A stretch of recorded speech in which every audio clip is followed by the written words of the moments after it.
welcome to Bitstorm, a comedy game design podcast by two guys who know nothing about comedy nor game design. I'm Trevor Scott, and with me... Sorry, I thought I was about to sneeze. With me, as always, is Ben Slinger. Thank you for not sneezing my name all over the microphone, Trevor. And with me, as always, is... Yes, I'm sort of...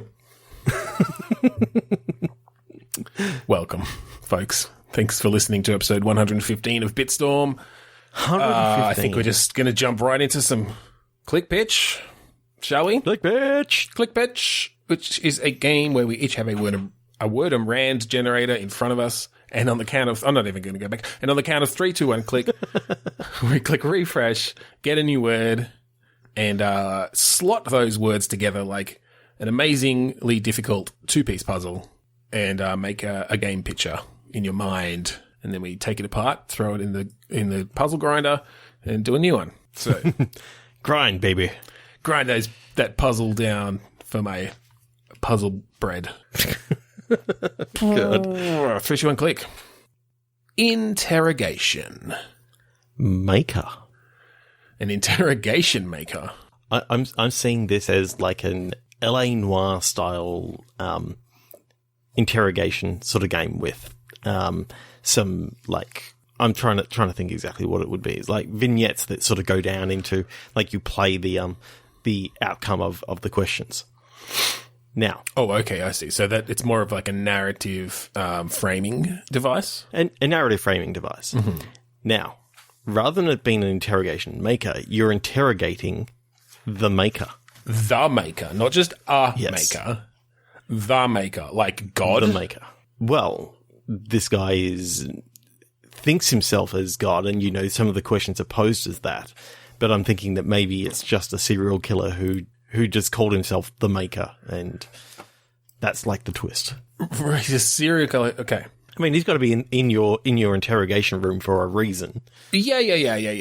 I was just trying to figure out the best way to, because I had ideas around like that it is somehow the maker of the universe. Maybe this is a situation where there's like a Matrix kind of thing and the people inside have captured the person who made it. I don't know.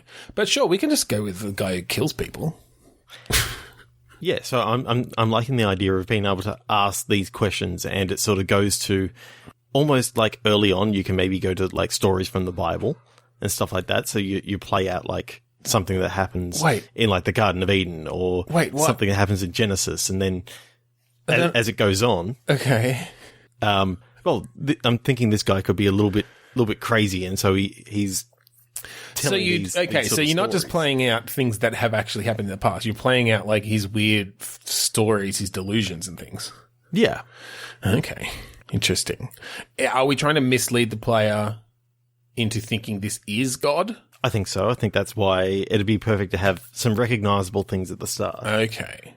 And then, you know, the first third is like going through some Bible vignettes. Yeah, then go like totally sideways with like I'm thinking. Do you remember when Assassin's Creed 3 came out? The very start of that, you play through like the first tiny little bit. I mean, it's about an hour and a half's worth of gameplay. Yeah, but you play through it and you get to the end and you find out that you actually, instead of playing like an assassin, you were playing someone from the other, whatever the bad guys. The Templars, yeah. The Templars.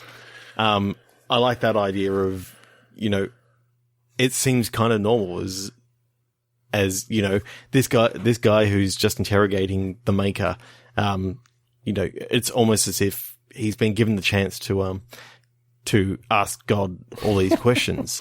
All right, then find out that there's like some other stuff going on, like serial killer. I quite like the idea of making it legitimately seem to the player and to, I think, your character who is doing the interrogation. Like, obviously they're skeptical to begin with, but certain things that they say, like they know things. He knows things he shouldn't know, and this sort of thing makes both the player and the character start thinking, oh, fuck, maybe this is God who's, like, manifested himself down here on Earth. But then, of course, it's, like about a third or halfway into the game, it kind of all starts to unravel as you realize, no, he's just a fucking creepy serial killer. And the reason he knows this stuff is because he's like been stalking people and he has a photographic memory or something. And, and he's a psychopath. And basically if he's got one of these sort of memories that if he knows where he was at all times that, he's sort of had access to, like, and anything that he reads, he just remembers. He's got one of those mimetic memories or whatever it is. Mimetic, I think. Yeah. Mimetic. What's her name? A pneumatic memory. I'm trying to think of maybe what her name was. A nomadic memory. It just like wanders. Anyway, yes, we get the idea. Okay, I like that. So the gameplay loop you're thinking is we cut back to this room, and it's sort of dialogue based, or is it a bit dialogue more based, and you get to sort of ask questions and maybe a bit of Heavy Rain-esque kind of, because you can like hit X to get angry and he slams his fist on the table and yells at him versus hit circle. Why am I going PlayStation? Oh, I guess those are all on PlayStation. Hit circle to play the good cop and get him a beer or something. Yeah, and then when it sort of, I kind of like the idea of the guy sort of knowing, the guy who's doing the interrogating knows that like when he starts talking about something, it's like this story's going to go on for quite a while. Yeah, I think that's it. Like, no, don't start the story. Oh, okay, you're going to play with it that way. But yeah, I think once he gets talking, once the prisoner gets talking, then it kind of cuts. It goes to a scene where do you play the serial killer then, or are you just kind of, is it different characters each time and you're just sort of playing out some backstory? I think different characters each time. You've got like I'm always liking the idea that you're sort of playing the god character as such in these sort of things. Yeah. Well, I like the idea that you've even got godlike powers in these things because this is his story. Yeah. And so you're like smiting people and stuff. You're looking down from the clouds. Yeah, and you get to play with. Yeah, then you just find out actually he just knows this guy called Adam and doesn't really like him. And that just kicked off. He's got this roommate called Steve. That just Yeah. Yeah. All right. You've totally derailed me, so 3, 2, 1, click. Not that I had a particular direction I was going in there, but 3, 2, 1, click. Aircraft. Peon. Now, Peon immediately makes me think of Warcraft. Yep. So, there are a few ways we could go with aircraft in some sort of Warcraft. There's even that. I didn't even think of that. What? Maybe it's like, is that why you were laughing? No, I was laughing because I just started thinking of like this whole story of like a, kind of like the, Connecticut Yankee in King Arthur's court, like either a peon from Warcraft or an airplane from our world ends up in the other world, and it's just imagining the hijinks that would go on. It's kind of like I started thinking, okay, it's Lost, as in the TV series Lost, but set in Warcraft. All right, that is pretty good. I just had the realization that, of course, like aircraft and Warcraft share a similar word. So, like, is there somewhere we can go for what a game called Aircraft would be in that context? Instead of Warcraft or Starcraft, it's aircraft. Is it just like a huge RTS with only air units or something? But now it's actually almost take me to a thing of what would a Lost RTS look like? Sort of like a top down. You've just had the plane crash. So like a survival / RTS game sort of thing, almost. Yeah. So a top down sort of thing where you're like, I'm thinking kind of like Warcraft 3, where you had like your heroes, that could go out and like explore, and then you had like other people that you get to do some menial tasks. And I wonder if, rather than a sort of strict RTS game, that it was a bit more, like it's still real time. It's still like managing these units by telling it to move around and stuff. But you're not necessarily like creating a barracks to create, 17 of the same unit or whatever. They are all these. You can't. You've got a limited number of people. Yeah, because it's it's survivors. Yeah, so I think it's less RTS in that like you end up building an army and going and sending them out for combat, and more of almost like a resource management, or a bit like those tactical games, right? Like a real time, like Silent Storm, or maybe something like Jagged Alliance back in the day. Yeah. But it's more around survival than combat. Yeah, so I'm picturing, you can't go too far away from the camp at first, because you've got the. I'm really liking this Lost direction. Well, I think I'm picturing all these things of taking Jack, and I do like going the Lost direction, doctory but things, and my concern with going the strict Lost direction is that then you've got these particular things you absolutely have to touch if you're sort of following the story. So what we either need to do is like say, this is set in an alternate universe and it could go in whatever direction, or it's still Lost. It's the Lost universe, but like it's happened to another plane. I mean, which doesn't make a ton of sense necessarily, but like, or maybe at the same time, maybe it's like a parallel story that we never heard, where another group is like another group of survivors has landed on a fucking Dharma initiative, whatever. I don't remember Lost that much, like, and what it ended up all being about. But just so you've got that freedom then of, you don't necessarily know that like, oh, well, the whole risk of the others is actually just like the rest of the people from the plane or whatever it was, or the Dharma people, whatever it was. Or like, there's definitely going to be a hatch that you find, and there's, the numbers and the smoke monster and whatever. Like, it could be different things then. I do like the idea of having some recurring characters, but like, things are just not quite what they seem. Well, and again, there were so many of the like weird communications between people and stuff. Like, you could bring that into it. If you did say this was happening simultaneously or something, then yeah, like, fucking when, I don't know, someone died in the canon story on the other island, they actually show up here or something, whatever. You come up with some reason for fucking, I don't know, Sun or someone. Did Sun die? No, she survived, didn't she? I don't remember. Well, I could say what happens at the end, and if you haven't seen it, then I have seen it all. Listen, are you talking to our listeners though? Stop listening for a second.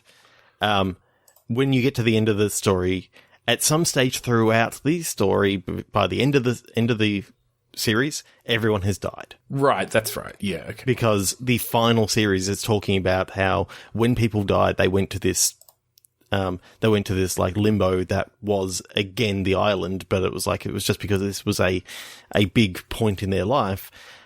Don't say to me that it's any of this bullshit about they died at the very start of the crash. It's like, no, they didn't. I don't know. It was left semi-ambiguous. Yeah, but the writers actually came out and said that everyone survived the crash. Who survived the crash? They died at some point during the story or after the story had actually finished, and the final scene was them crossing over after the fact. All but right. Yes, what happened in real life. Okay, save it for your Lost podcast. Believe me, I would love to do one. I think there are probably enough of them. I'm just assuming. Talk for hours about that, and people always get it wrong. Everyone died at the start. No, they fucking didn't. Okay. But anyway, I love Lost so much. The game. Love it. So maybe I'm being blasphemous by suggesting that it's this alternate island or whatever. No, I actually like the idea of it being an alternate universe in which some of the same characters live, but right. some of the same characters, some of the normal characters actually die, and you go, well, hang on, Sawyer didn't die in the plane crash. He was obviously there in the real one. Like, what's actually going on? And we base it purely on which voice actors we can get. Yeah, pretty much. We're not going to get fucking Evangeline Lilly because she's uber star now, but maybe we'll get Hurley. Oh, I reckon you would. Yeah. Okay, that sounds like a pretty cool idea. 3, 2, 1. What? Vandal. Bag. Are you uncommon? I feel like you're uncommon. Yes, I am. Anyway, that's fine. I'm very common. Yeah. Last week you complained because I was on average, or 2 weeks ago you complained because I was on average. Well, I'm complaining again, motherfucker. No, it's fine. Bag Vandal.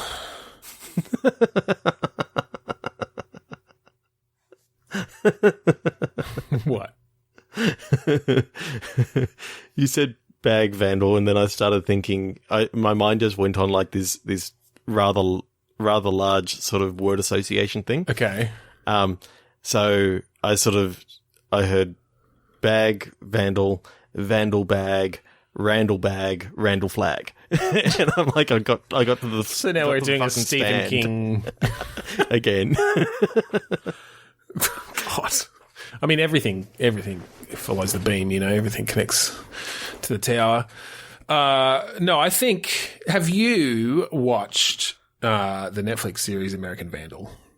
No. It's quite funny.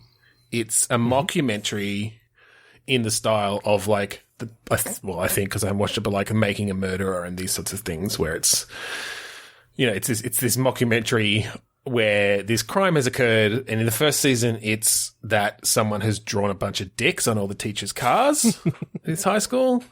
And in the second season, it's that there's I can't remember. I think does he call himself the Turd Burglar or something? Anyway, he's or this mysterious. But they're trying to figure out who this person is. Who their first thing was they put laxatives in something in the cafeteria, and like everyone in the school shit their pants everywhere. Anyway, it's quite a good show. But I was thinking. So where's the Vandal? Well, no, I'm just thinking then. So it's sort of an episodic kind of thing where you're trying to solve like a crime in a high school like this. It's taken really seriously, but it's this sort of satirical style thing. And I don't know, it's either like kind of like a light-hearted Veronica Mars mystery. Yeah, exactly. And so I don't know if you go kind of point and click or a bit more of like, I mean, I guess kind of LA Noirish, you're going around and questioning people and sort of trying to put together these clues to I'm find. seeing Life is Strange. Yeah, a little bit of that too. And so where Bag comes into it is, I think, the first season, someone has made a giant testicle, like scrotum, and like hung it out the front of the school or something, like this huge prank. And you're trying to solve the mystery of how they did it because it seems physically impossible based on like the time frames and the because a lot of particularly the first season was well, we know that this suspect was here at this time, playing prank calls, but he said he was going to his girlfriend. He told his friends he was going to go take a shit down the street because he likes to shit in this particular spot. But he was actually going with his girlfriend because like he doesn't want to get teased for liking her and all this sort of stuff. So I love that idea of it all being around this like classic fucking high school shit, but taken in this really serious investigative way. Okay. One thing about that though, I want to put a little wrinkle on it. A little wrinkle on the ball sack? A little wrinkle on the ball sack. It's set in either the late 70s or early 80s. Okay. So there's no cellular phones. No cell like phones, that. okay. It's only like payphones and like landlines. Yeah. So the whole idea about, your suspect making crank calls and that sort of stuff, it had to be done from like this specific line. Yeah, I like that idea. And somehow you managed to like get phone records and stuff, and you're using that to cross-reference, times and numbers. I kind of like the idea of at least early 80s because then you can bring in like fax machines. Mm-hmm. And you can talk about the school having just got a fax machine. And right, that plays a key part in the investigation. Yeah. Mm-hmm.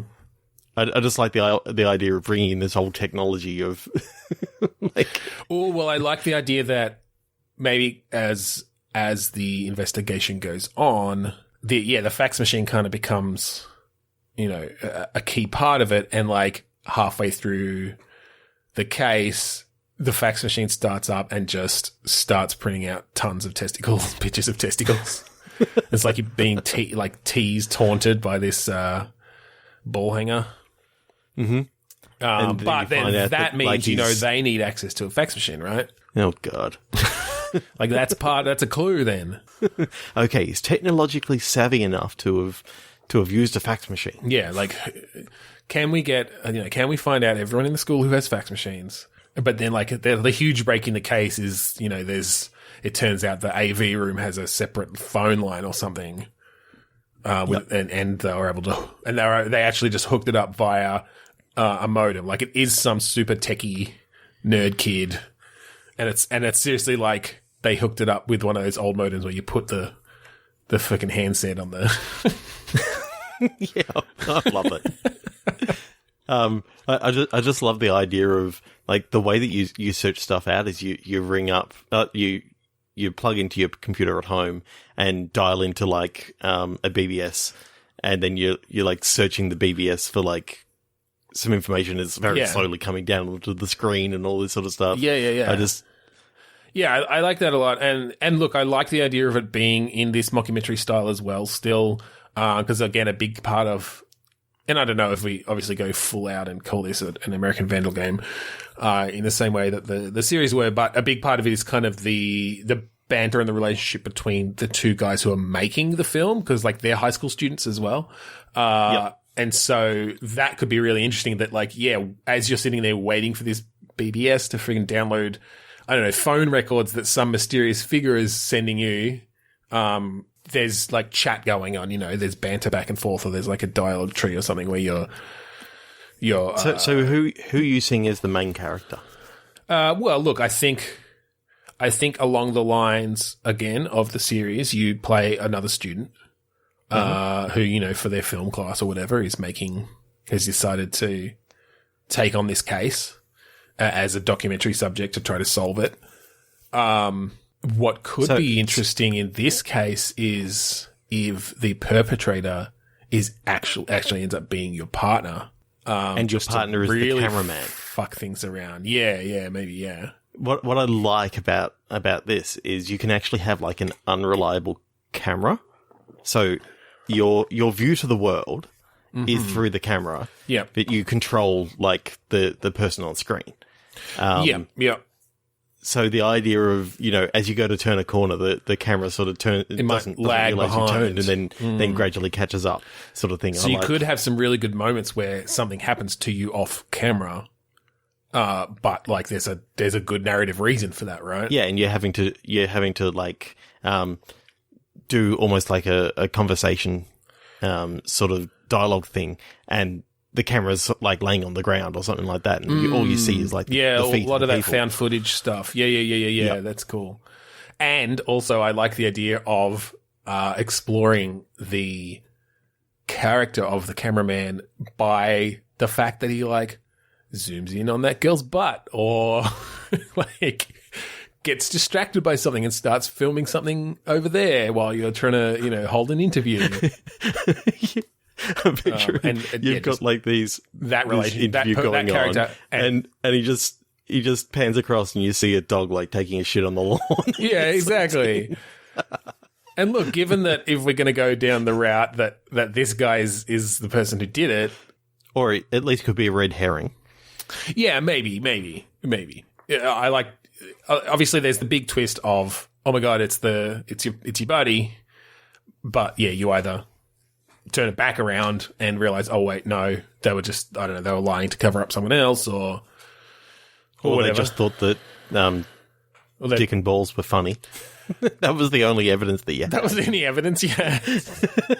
Well, and again, I guess, like, how far down, I was thinking you kind of make this fairly linear, but with obviously, whether it's within reason, information-based puzzles, or you could do it a bit like some of the Sherlock Holmes games and stuff where you've got sort of multiple suspects and you're building cases against each of them.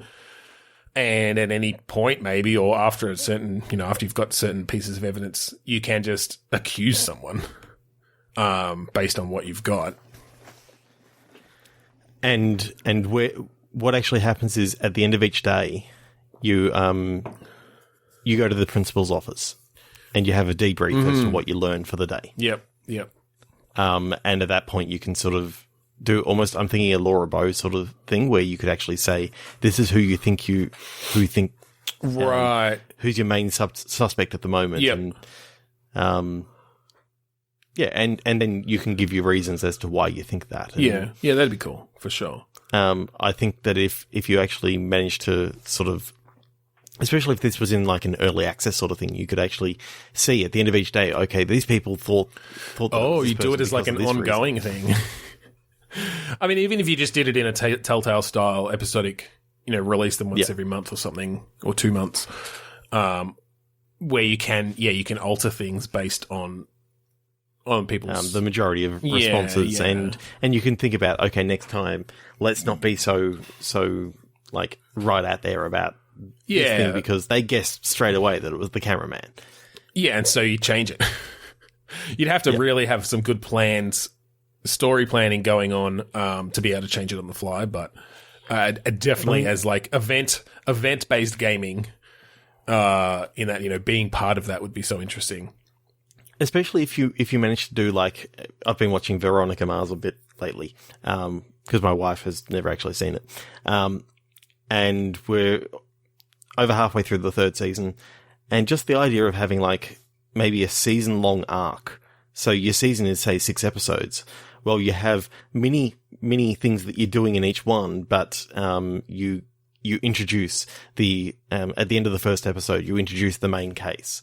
And then, you get some more clues as you go. And at the end of each one, it's like, okay, here's who actually did this episode's case. And this is the person who I think is actually the person who's doing the main one. And, you can go on that way. Right. You get little bits of information as you go, but you're also, you're solving some smaller things as you go. So you're not just doing the larger case. Yep. Yeah, that makes sense. That'd be cool. I would like to see more of that sort of. And I mean, obviously, it's difficult in games, and Telltale are really the only ones who have managed to pull it off fairly well in kind of getting a decent release schedule on some of these things. But a bit more of that episodic gaming, where particularly if there is that level of feedback from the player base, then that can affect the subsequent episodes. That's really cool. It is. That's really cool. Also, testicles. Don't you want to click? Diaper. Mixer.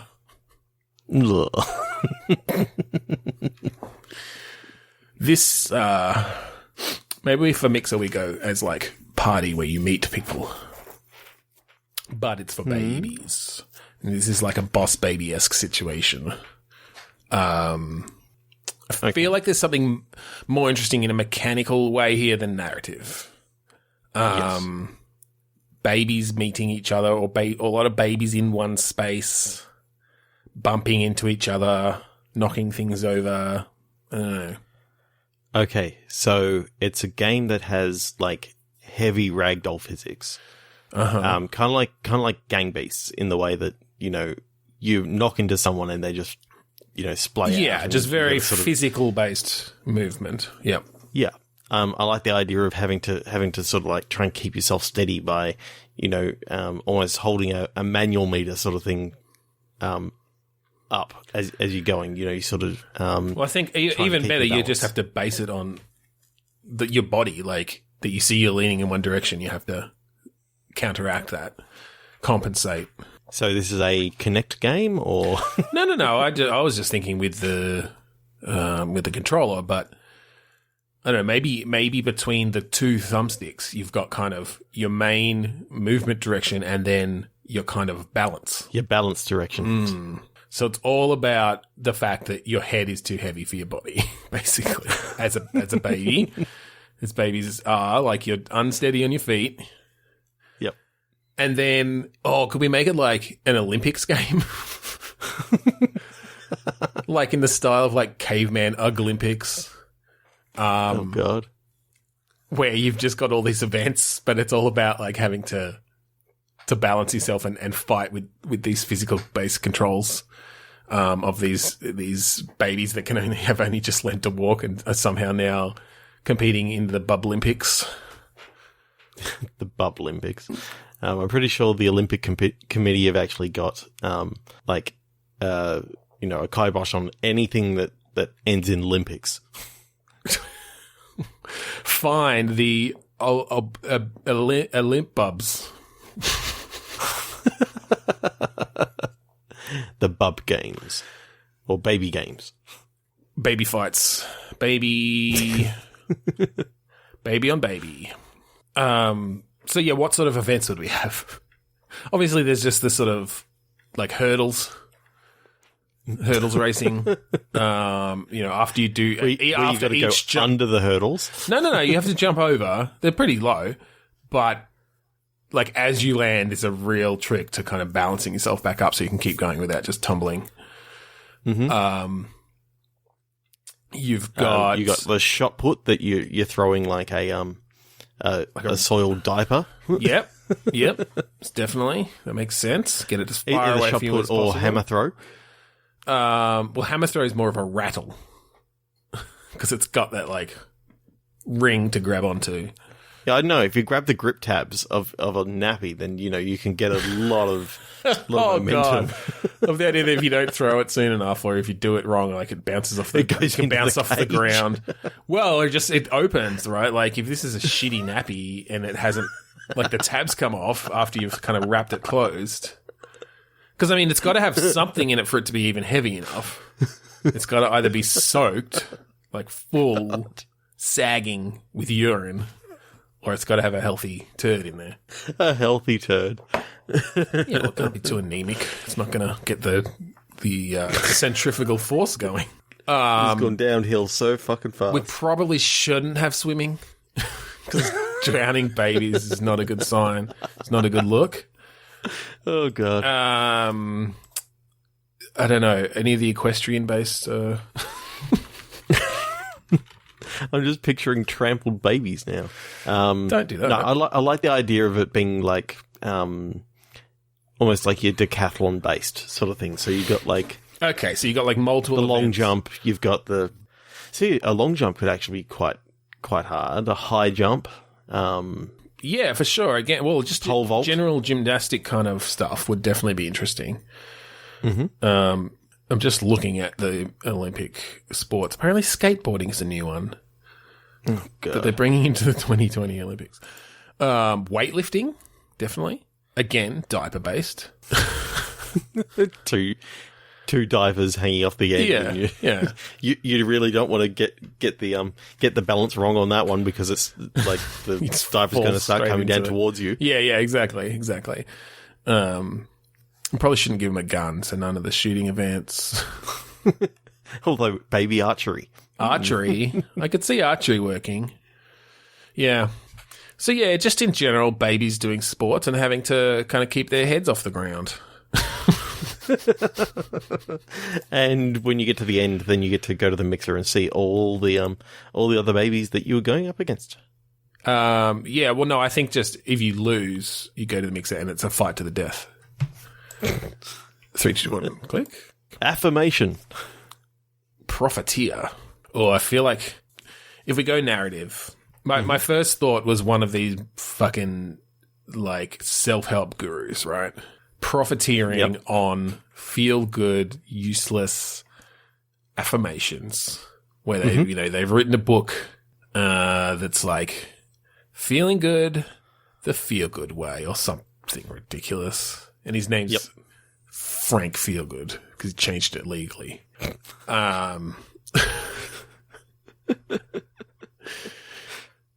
Now, gameplay wise, I mean, again, like I said, I think that would just have to be really the narrative setting for it. Okay, so when you said profiteer, I started thinking, I wonder if the profiteer could be like the arch enemy of the Rocketeer. So I started thinking, is there a way that I can bring the Rocketeer into this and you play the Rocketeer going up against like this self-help guru? Okay. Now, the Rocketeer is very, it's very much a period piece, isn't it? From like World War II or something. Yeah, I'm sort of thinking, what if it was like the Rocketeer's son? Yeah, this is like son of the Rocketeer or daughter of the Rocketeer. Or daughter. Yeah. indeterminate gender. Well, there's a helmet. Child. There's a helmet. They wear a helmet. There's a helmet. You don't know. Yeah, it doesn't. You get to the end and it's like Samus. It's a, I always, when I was growing up, I thought Metroid was a man, and I'm like, well, not Metroid. Samus was a man, and I'm like, oh, this is awesome. Kick-ass woman. Going through and kicking the crap out of aliens. So I'm thinking this is sort of set in sort of today's period. Mm-hmm. Maybe it's the grandkid. The grandkid has like this super powered rocket, a jetpack, whatever. Mm-hmm. Mm-hmm. Everyone's sort of always known that the Rocketeer is like this mysterious being that turns up every now and again. And okay, so it's not that. Because as usual, my pop culture kind of knowledge is down. I've seen the movie a couple times, but do people know who the Rocketeer is? Like, I'm thinking, is this a situation where, the dad was ashamed his whole life because he never took to engineering, being the son of the Rocketeer, or to adventuring or to whatever, but it turns out it skipped a generation, and his kid instead, is building rockets at age 12 or something. Yeah. Because there's sort of this legacy in the family. Yeah, I like that a lot. Yeah. Okay, so the Profiteer, what is the evil sort of scheme that they're planning? Look, I think rich people are just generally evil. Most of the time. It could be a Trump-esque sort of character where it's kind of money for money's sake, and not that Trump has somehow managed to build on his personality, as it were, in certain ways with his whole fucking TV show and stuff, despite the fact that he's but yeah, I think maybe someone obviously a bit more charismatic than that, but it's just they will do anything for love, but they will do anything for money, for more money, and they just want to succeed and be successful, and they don't care who they stand on. And so to get to this point, they have been stepping on a lot of people and continue to do so. Slight wrinkle. The Profiteer has managed to rope the Rocketeer's parents into like an MLM kind of thing as well. Like a bit of multi-level marketing. Yeah. Yeah, okay, I like that. They're like in the cult. They're kind of being brainwashed. It's kind of like Amway. Yeah, exactly. It's a bit of a / Scientology kind of thing. Yeah. Yeah, I like that as a it gives the reason for the character to actually care about defeating this person in particular. Yeah, for sure. Person in particular. I'm trying to think if they're sort of like brainwashing people and turning them into like more salespeople sort of thing. I don't know that it even necessarily. And this could be an interesting comment on the world today. Anyway, I don't think there necessarily has to be any sort of physical, like brain chemistry reason, like way that they're brainwashing them. I think it's literally just people are gullible, and this guy is, as the success of any current multi-level marketing stuff, has shown, it can be relatively easy to fleece people out of their money, and if you don't give a shit about them. And so that's what this person's doing. And yeah, your parents have been roped into it, then they're like all on board. And so your job is kind of figuring out how to expose, right? How to expose the Profiteer. Yeah. Okay, so gameplay. I mean, lots of flying around. So, I'm thinking, all right. Now, there was this great game called Superman 64. So it's all about flying through hoops. No. Hell no. I'm thinking open world. Okay. Like, set on... Yeah, I'm thinking an island sort of thing. kind of maybe the size of like Grand Theft Auto 5. All right, so fictional island city. Fictional island. I'm thinking based off of like rather than the way that they sort of talk about it in Grand Theft Auto, where everything just happens to be on an island. I think this is like an island off the coast of like some mainland, or maybe it's even like a forgotten Vancouver Island. Vancouver Island. Maybe it's a forgotten island of Hawaii or something like that. The capital of BC is on a big island called Vancouver Island. So it could be that. It's a city, there's beaches, there's lots of stuff. It probably fits your idea there reasonably well. Probably does. The reason why I like that is, just being able to sort of jetpack off and sort of do missions as you go, but you also got the overarching mission that you need to sort of. Yeah, I do like that. I think having a lot of landscape to fly over, a lot of varied landscape, and again, that's actually a really good reason to go for Vancouver Island, because that's a huge island, but with mountains and rivers and lakes and cities and castles, and apparently, based on Wikipedia that I just looked at, I only went there once, even though I lived over there in that area for 6 years. But I think having you want to be able to just zoom your fucking rocket through forests and shit and do cool tricks or dodging trees and whatever. Through hoops, but then also have a big enough city that you're kind of zooming around skyscrapers and stuff too, and catching people who are falling or something, or all that sort of shit. And then do you just have a gun? I would really like at some stage for like the trope of, remember in the movie Superman, where Lois Lane falls off the building and then Superman goes up and catches her. Mm-hmm. So a lot of people actually said, well, no, if Superman actually was flying up and Lois was coming down, it'd be worse than her hitting the ground. It'd be worse than her hitting the ground, because Superman's just come in and like just totally broken all her bones, including her back, as he caught her. So I'm thinking that's what actually happens. Like if you fly, the first time you go to save someone, if you learn the hardest way that you cannot go, against the fall of gravity to catch them. You've got to go down with them so that you're sort of like, and then slowing them down. Yeah, you're like, exactly. Yeah, you're. You know what I want it to actually be? Gradually. Mm-hmm.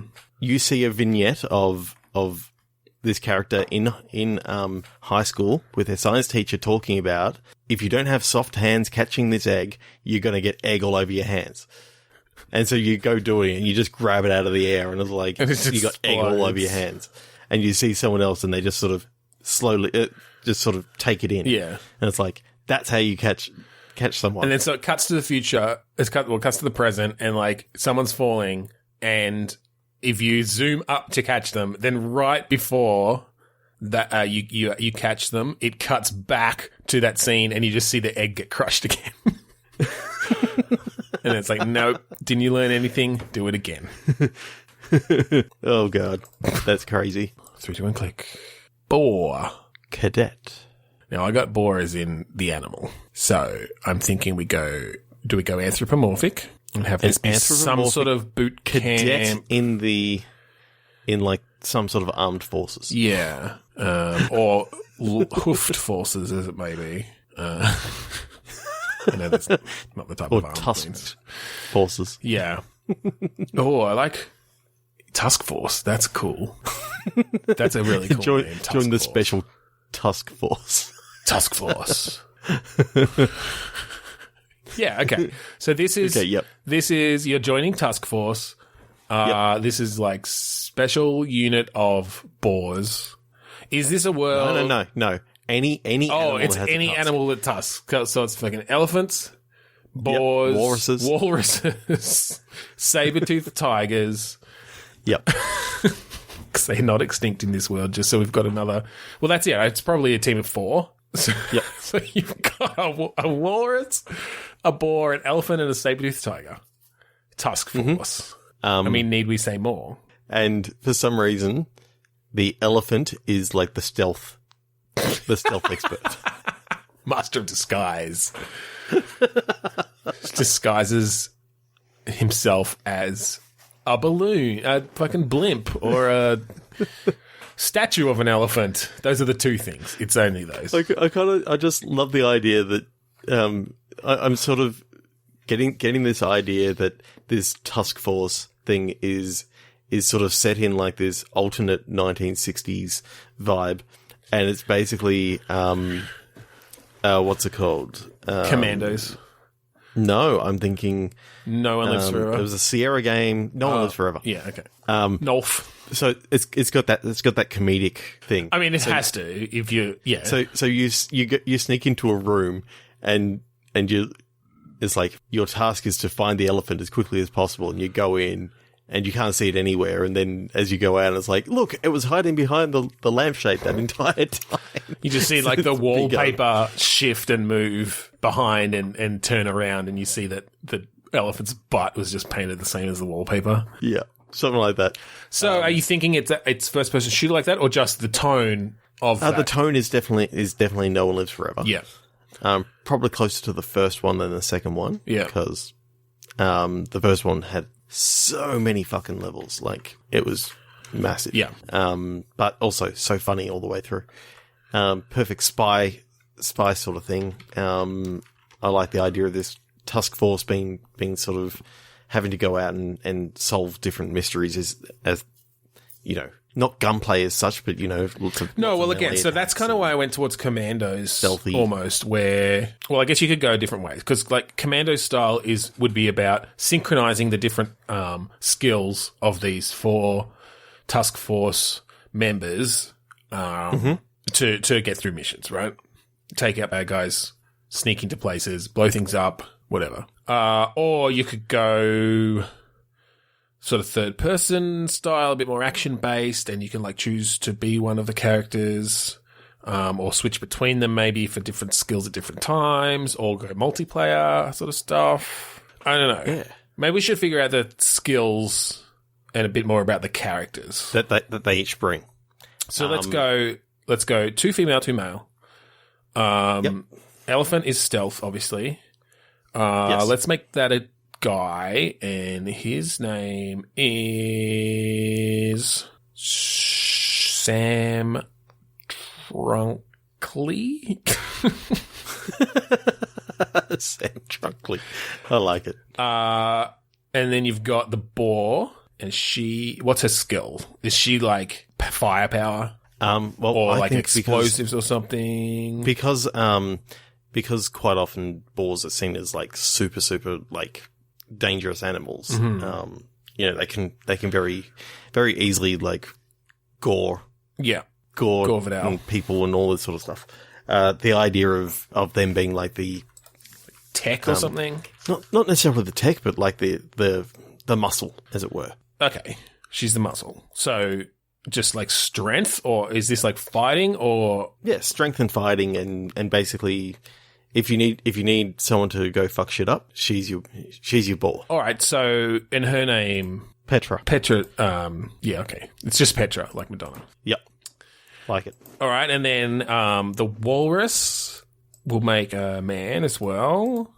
And what's his kind of specialty? Maybe is he the tech guy?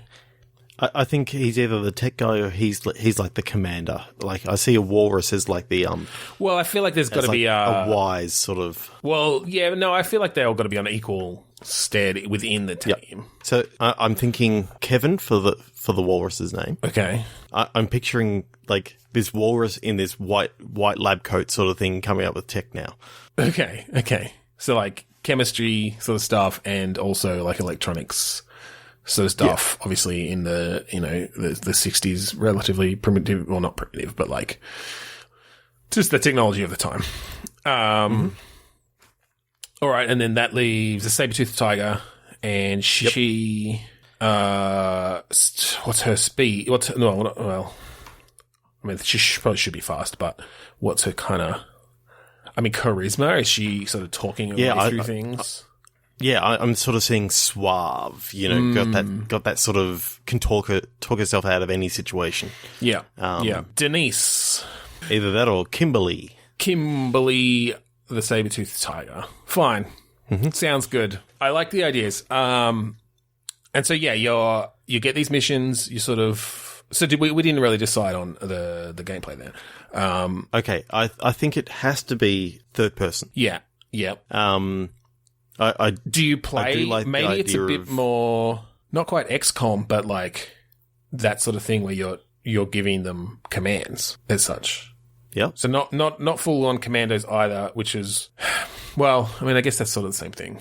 Commandos was real time and XCOM's turn based. I don't know which way we want to go there. I think I'd rather stick with the real time. Yeah, I like real time, but I kind of like a camera a little bit closer down to the ground. Yeah.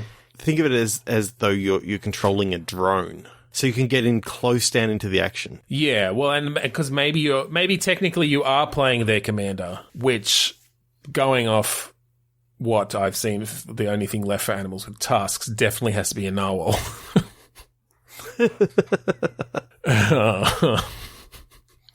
The great tusked narwhal.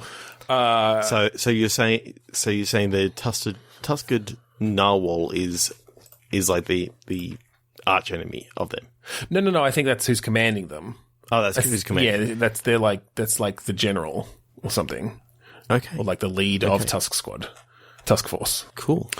Yeah, and so then I guess you're just sort of giving him commands from that view.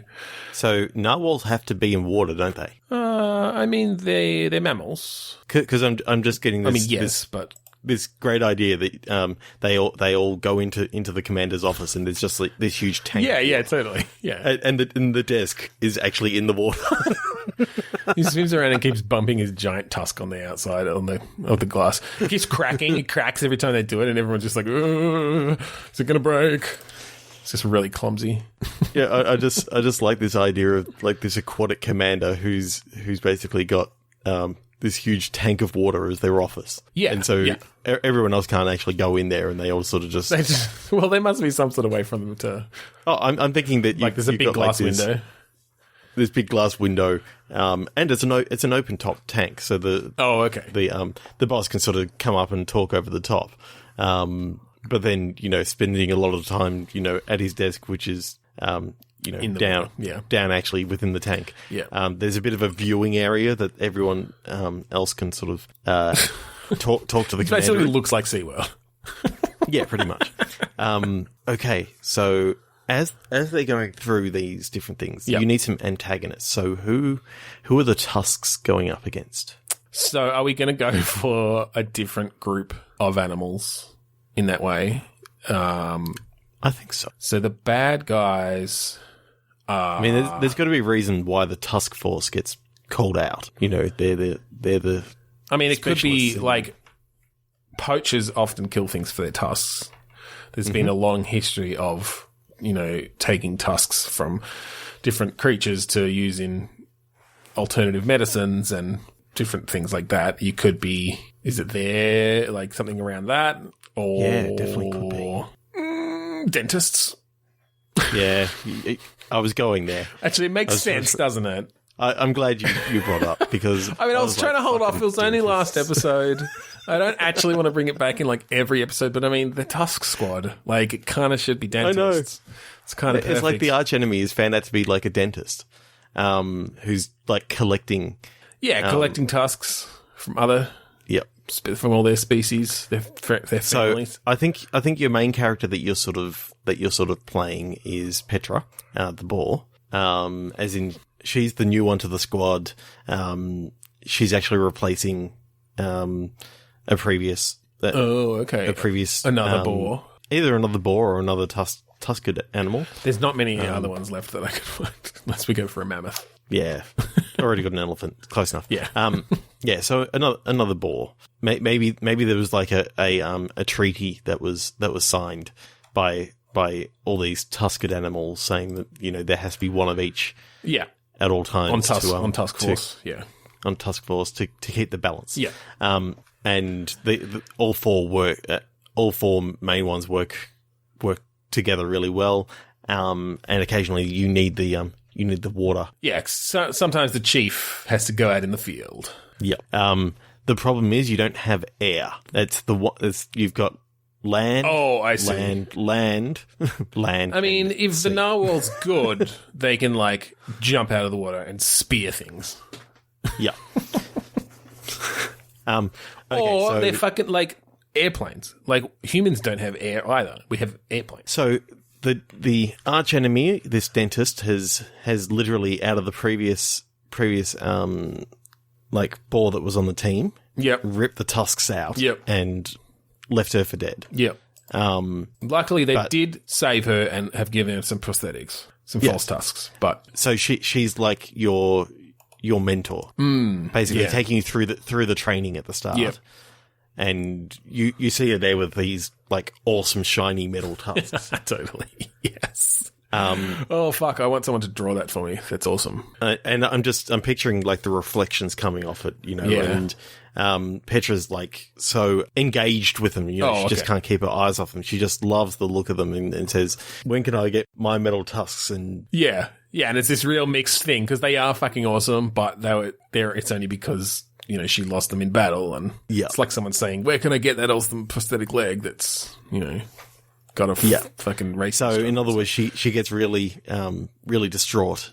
This mentor. Yeah, I think as you go through, I like the idea of this being like, as I was saying before, the camera that you control is basically like a drone. Mm-hmm.